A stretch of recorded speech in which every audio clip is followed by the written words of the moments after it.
Madame la Présidente, ma chère Doris, Monsieur le Président, cher Joe, Madame la Ministre, chère Sheikha Lubna, Mesdames et Messieurs, chers amis, mes chers amis de St.Gallen, j'ai évidemment beaucoup de regrets de ne pas être parmi vous. At this point in time, most of you think, is she going to carry on in French or do we have to put No, I will not speak French, but I was due to begin in French. I'm very sorry not to be with you, and most of you will appreciate that given the agenda that we have at the moment, given the turmoil on the markets, my duty as Minister of Economy and Finance for France is to be available for my President, who is currently attending the meeting in Brussels of the heads of states and government of the Eurogroup. And I know that good things will come out of it. So I regret not being with you, especially since you are celebrating yet another major event taking place in St.Gallen, and you know how much I like being with you. So, you will be debating with two extraordinary ladies on the matter of the state. Is the state relevant? What is the state doing? What has changed? What has happened? And clearly things have changed massively. We are miles, years, decades away from the time when Milton Friedman would have said, more liberty, less government. Well, the motto is entirely different now. It's obvious. And I don't need to go back to the last 2 years, where clearly the mood has completely changed from times where prime ministers in various places would say, soft regulation, as little as possible. The markets will do the job, and they will sort out the boys from the man, and the man from the boys. Note. The man from the boys. Times have changed. And clearly the states were suddenly welcome.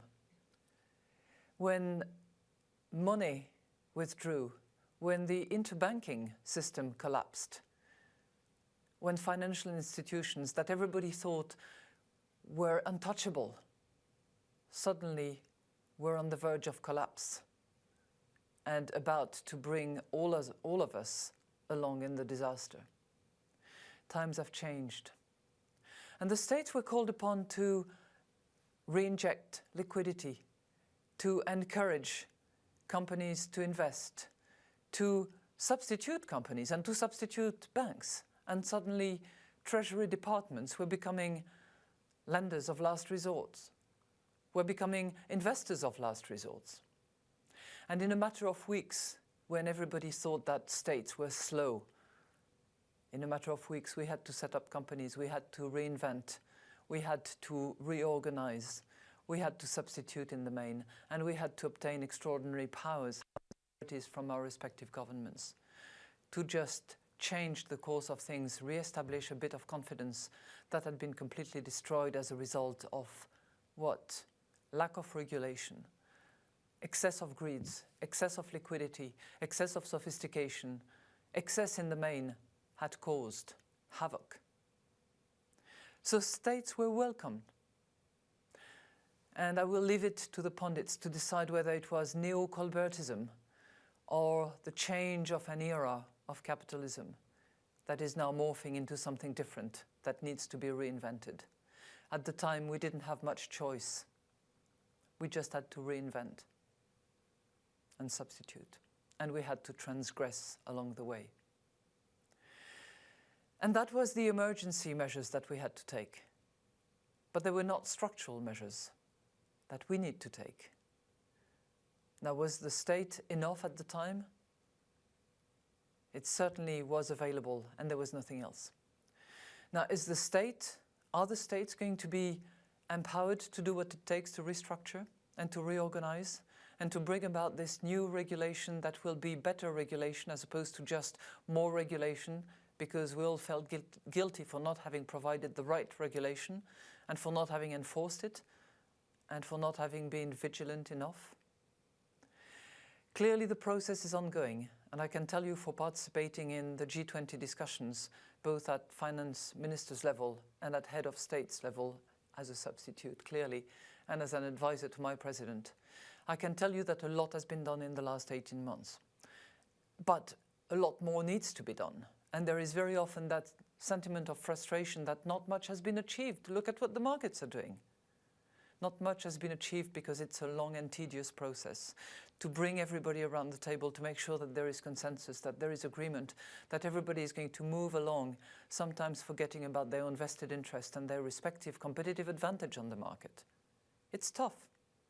It's tough to get people who have relied extensively on their city, on their Wall Street, on giants, to actually change their view, their strategy, and to rely a bit more on other economic forces. And it is sometimes difficult to have the global public interest in mind rather than one's national public interest, let alone specific communities' interests or industrial sectors. And yet it requires that time to build the consensus, because we are again in that field reinventing something that is beyond the state. And maybe the state is not enough, because we need to arrive at that additional level to be invented. The markets have turned global. The financial actors have turned global. The flow of goods and services and capitals have gone global. But market authorities are not yet global. They do communicate, but they're not global. A government is not global, because there is no such a thing as a global constituency. And yet, we should all collectively be in charge of the public interest. So what's my message? We've done a lot as a fire brigade.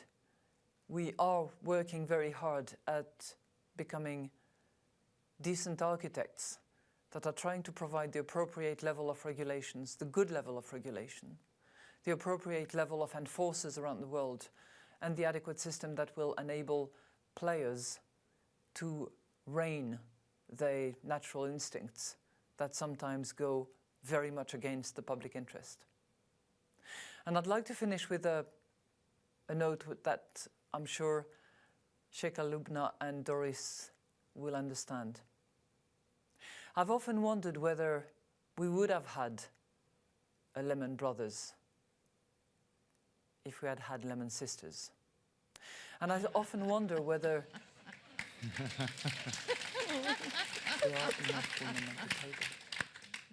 and for moving in financial circles and from attending many of those G20s, G7, GX meetings, I can tell you, and I'm sure Sheikha Lubna and Madame la Présidente will agree with me, there are too many dark suits around, not enough legs. And yes, we could do with a better mixture. We could do with a bit more parity.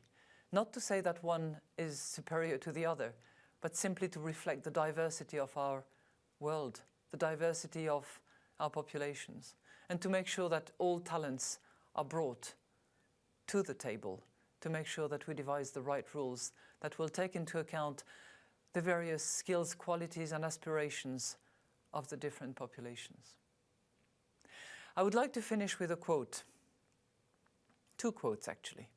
I will use one from President Roosevelt, who once said, "A woman is like a tea bag. You only know how strong she is when you put her in hot water." I can tell you that the two women on stage today in front of you, friends of mine that I salute here, belong to that category. They're strong women, they're tough, they know what to do, they know how to say it. They will convince you, and I wish I was with them.